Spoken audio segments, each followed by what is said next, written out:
what exactly happens in the brain when we are actually changing or maybe breaking our old habit and trying to form a new one. When our brain is creating a habit, essentially what's happening is, if you think of the rubber on the outside of like your phone charging cable, right?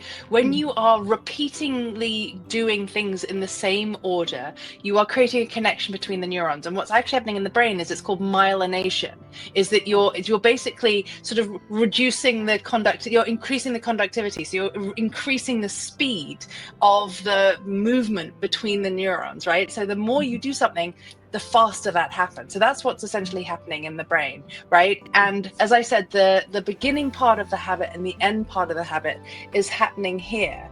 And that's really important, because when you want to change your habits, you want access to, what am I getting out of this? So an example would be, if you've put on 15 pounds and you think, what's changed in my day? And you think, okay, I'm going to Starbucks every afternoon and having like a latte and a stroopwafel, right? So you've identified the behavior change, but then you have to think, what is the cue and what is the reward, right? Is the cue, I'm hungry?